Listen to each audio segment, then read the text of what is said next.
जय Hind defence lovers. आज की टॉप हेडलाइंस कुछ इस प्रकार है। तेजस मार्क 1 की मार्च 2026 की भी डेडलाइन हो सकती है मिस। भारतीय वायुसेना ने 4K में एक्सपोज किया पाकिस्तान का प्रोपेगेंडा। भारत और चीन के बीच हुई कोर कमांडर्स लेवल की मीटिंग। भारत का नेविगेशन सिस्टम अफ्रीका से मलाक्का स्ट्रेट तक कवर करने में सक्षम।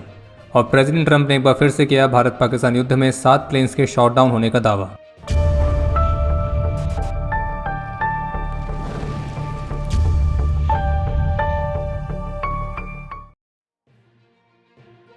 भारत के स्वदेशी फाइटर जेट तेजस मार्क 1 की डिलीवरी को लेकर एक नई रिपोर्ट निकल के सामने आई है, जो कि जारी की गई है जी बिजनेस की तरफ से, जिसमें सोर्सेज के हवाले से ये क्लेम किया गया है कि भारतीय वायुसेना को जो तेजस मार्क 1 की डिलीवरी होनी है, जिसकी उम्मीद अगले वर्ष यानी कि 2026 के पहले क्वार्टर तक की गई थी, तो अब संभावित रूप से HAL 2026 वाले डिलीवरी टारगेट को भी मिस कर सकती है। और इस रिपोर्ट में तेजस प्रोग्राम से जुड़े हुए ऑफिशियल के हवाले से क्लेम किया गया कि ये जो डिले हो रहा है ये किसी तकनीकी चुनौती के कारण है, और सबसे मुख्य चुनौती बताई गई है उत्तम AESA रडार को इस एयरक्राफ्ट में सही से इंटीग्रेट ना कर पाने वाली। और फिर जिसके बदले HAL ने इसमें इजरायली ओरिजिन की एल्टा ALM 2052 रडार को इंस्टॉल किया था, लेकिन इस एयरक्राफ्ट का जो स्वदेशीकरण का लेवल है वो कम हो गया। और इसी रिपोर्ट में सीनियर ऑफिशियल के हवाले से ये कहा गया कि हमें ऐसे एयरक्राफ्ट चाहिए जो केवल फ्लाई वर्दी ना हो बल्कि वॉर वर्दी भी हो, और एयरफोर्स को जिस फाइटर की रिक्वायरमेंट है वो रियल कॉम्बैट में सर्वाइव करने और जीतने की क्षमता रखता हो। बाकी HAL ने 40 तेजस मार्क 1 में से 38 एयरक्राफ्ट अभी तक डिलीवर किए हैं, और उस पहले वाले कॉन्ट्रैक्ट से भी 2 एयरक्राफ्ट अभी डिलीवर किए जाने बाकी हैं। फिर उसके बाद जो 83 तेजस मार्क 1 वाला कॉन्ट्रैक्ट है, जो कि 2021 में साइन किया गया था, और जिसके तहत पहले तेजस मार्क 1 की डिलीवरी सबसे पहले मार्च 2024 तक होनी थी, लेकिन फिर ये डिलीवरी नहीं हो पाई। इस टाइमलाइन को पोस्टपोन किया गया और ये क्लेम किया गया कि एयरक्राफ्ट 2025 में डिलीवर हो जाएगा, लेकिन अब 2025 में भी डिलीवर नहीं हो रहा है। ये मार्च 2026 तक के लिए पोस्टपोन हुआ है। लेकिन अब जो नई रिपोर्ट आई है उसके मुताबिक तो ये मार्च 2026 वाली जो टाइमलाइन है तो ये भी अचीव नहीं हो पाएगी, और एक बार फिर से इसकी डिलीवरी शेड्यूल को रिवाइज किया जा सकता है।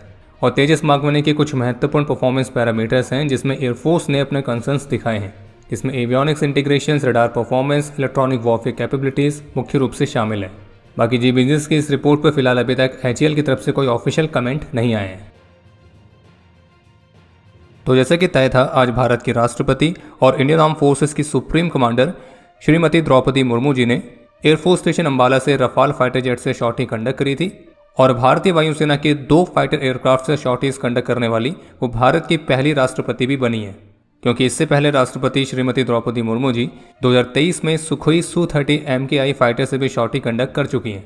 बाकी आज की शॉर्टी में उन्होंने नंबर 17 स्क्वाड्रन के CEO ग्रुप कैप्टन अमित गिहानी के साथ फ्लाई किया था, और जबकि उनके साथ एक दूसरा रफाल फाइटर जेट भी था जिसे भारतीय वायुसेना प्रमुख air chief marshal AP Singh fly कर रहे थे।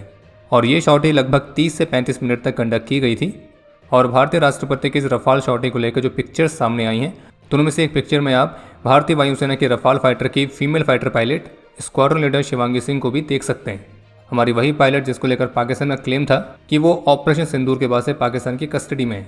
और इंटरेस्टिंग बात तो यह है कि अभी कुछ ही समय पहले भारतीय वायुसेना ने पाकिस्तान के इस दावे को पहले एक्सपोज कर दिया था, जब स्क्वाड्रन लीडर शिवांगी सिंह की फ्लाइंग इंस्ट्रक्टर कोर्स वाली तस्वीरें सामने आई थी। लेकिन फिर भी हमारे पड़ोस में कुछ जाहिल लोग ऐसे हैं जिनको लग रहा था कि वो पिक्चर्स भी एडिट की गई हैं, और वैसे अगर वो आज की पिक्चर्स को भी एडिट बताते हैं तो भी इसमें कोई सरप्राइज़ होने वाली बात है नहीं, क्योंकि हम जैसा कि कहते हैं कि हमारे पड़ोस में कुछ हैं जिनका दिमाग घुटनों में या फिर घुटनों से थोड़ा ऊपर ही है। पर एक बात है कि आज की जो शॉर्टी थी ये एक तरह से पाकिस्तान के लिए एक तरह से संदेश भी था।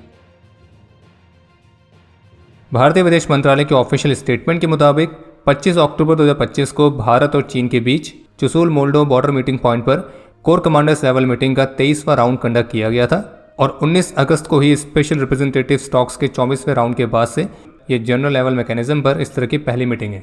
और दोनों पक्ष भारत चीन बॉर्डर एरियाज पर शांति और स्थिरता को बनाए रखने के लिए सहमत हुए हैं, और बॉर्डर की स्टेबिलिटी को मेंटेन रखने के लिए वे आगे भी मौजूदा मैकेनिज्म्स के माध्यम से ग्राउंड इश्यूज़ को रिजॉल्व करना जारी रखेंगे। बाकी एक और अपडेट है कि वियॉन के साथ एक्सक्लूसिव पॉडकास्ट में इंडियन आर्मी के स्ट्रेटेजिक प्लानिंग के ADG major general Neeraj Shukla की तरफ से कुछ महत्वपूर्ण जानकारियां शेयर की गई हैं, जिस पर उन्होंने इस बात को पॉइंट आउट किया कि किस तरह से भारतीय सेना आत्मनिर्भरता, टेक्नोलॉजी इन्फ्यूजन और स्पेस डोमेन तो इस पर मुख्य रूप से फोकस कर रही है। और इसी के तहत जो भारत ने स्वदेशी नाविक Indian regional navigation satellite system यानी कि IRNSS तो इसको लॉन्च किया है, जो कि 7 सैटेलाइट्स का समूह होगा, और उन 7 में से 4 सैटेलाइट्स ऑलरेडी प्लेस हो चुकी हैं, और अगले वर्ष फरवरी और मार्च के महीने तक बाकी की 3 सैटेलाइट्स भी डिप्लॉय हो जाएंगी। और फिर उनका ये भी कहना था कि मान लीजिए अगर ऐसी कोई स्थिति बनती है कि हमको GPS का एक्सेस देने से मना कर दिया जाता है, तो ऐसे में हमारे पास अपना खुद का रीजनल सैटेलाइट सिस्टम होगा जो कि ईस्ट कोस्ट ऑफ अफ्रीका से मलाक्का स्ट्रेट तक communication, mobile communication, satellite communications, ये सभी सर्विस प्रोवाइड करने में सक्षम होगा। यानी कि भारत का जो स्वदेशी नेविगेशन सिस्टम है तो वो ईस्ट कोस्ट ऑफ अफ्रीका से मलाक्का स्ट्रेट इस पूरी एरिया को कवर कर सकता है। बाकी आर्मी का पूरा उद्देश्य है 2047 तक एक मॉडर्न आर्मी और फ्यूचरिस्टिक आर्मी बनना। तो 50 शेड्स ऑफ प्रेसिडेंट ट्रंप का नया एपिसोड आ चुका है, जिसमें प्रेसिडेंट ट्रंप ने एक बार फिर से ट्रेड के माध्यम से भारत और पाकिस्तान का युद्ध रुकवाने का दावा किया है। और इस बार तो प्रेसिडेंट ट्रंप ने इस फिक्शनल स्टोरी को कुछ ज़्यादा ही क्रिएटिव तरीके से एक्सप्रेस किया है। तो प्रेसिडेंट ट्रंप इस बार कुछ नए एक्सप्रेशंस के साथ ये कहते हुए दिखे कि मैं भारत के साथ एक ट्रेड डील कर रहा हूं और प्रधानमंत्री मोदी के प्रति मेरे मन में गहरा सम्मान और प्रेम है, हमारे बीच बहुत अच्छे संबंध हैं।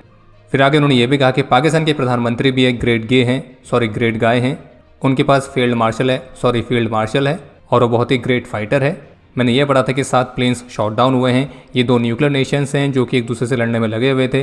फिर मैंने दोनों देशों के प्रधानमंत्री को कॉल किया, मैंने कहा कि मैं तुम्हारे साथ ट्रेड नहीं करूंगा। उन्होंने कहा नहीं ऐसा मत करो, हम इस वॉर को रोक देंगे, वगैरह वगैरह वगैरह। यानी कि कुल मिला के कहने का मतलब ये है कि प्रेसिडेंट ट्रंप की स्टेटमेंट्स वही हैं, बस इस बार बताने का तरीका थोड़ा सा कैजुअल था। वैसे प्रेसिडेंट ट्रंप ने एक बात और बताई कि जब उन्होंने पाकिस्तान के प्रधानमंत्री को कॉल किया और कहा कि मैं तुम्हारे साथ ट्रेड नहीं करूंगा क्योंकि तुम भारत के साथ लड़ाई कर रहे हो, तो फिर पाकिस्तान के प्रधानमंत्री ने जवाब दिया कि नहीं हमें लड़ने दो।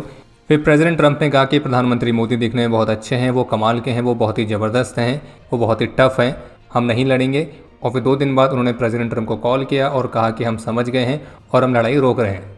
अब इस तरह की स्टेटमेंट सुनकर हम बोले तो बोले क्या और कहें तो कहें क्या।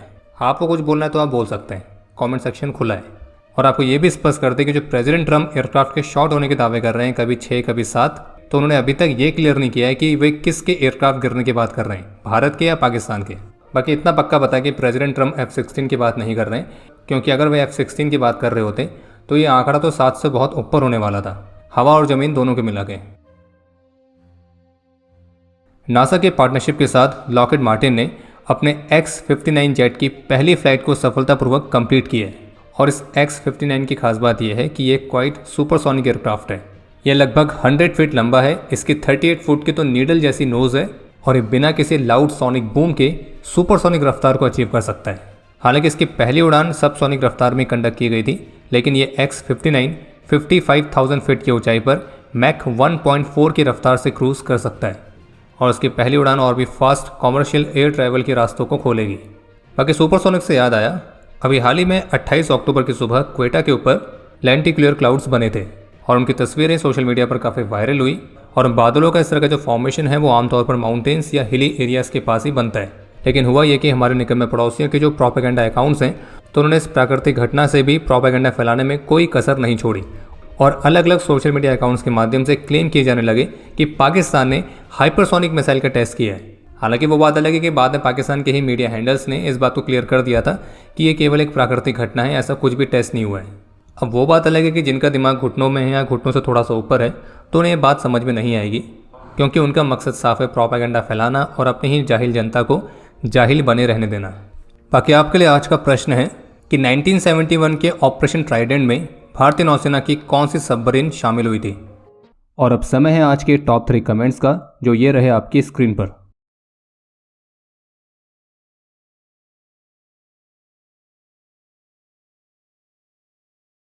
उम्मीद है आपको आज का एपिसोड पसंद आया होगा। पसंद आया तो वीडियो को लाइक करना ना भूलें।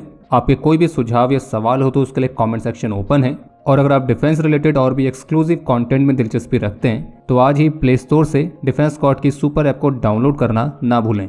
और अगर आप चैनल पर पहली बार आए हैं तो squadron.in पे जाके हमारे नए डिज़ाइंस को भी चेकआउट जरूर करें। बाकी जल्द मिलेंगे नए एपिसोड के साथ, तब तक के लिए जय हिंद, जय भारत।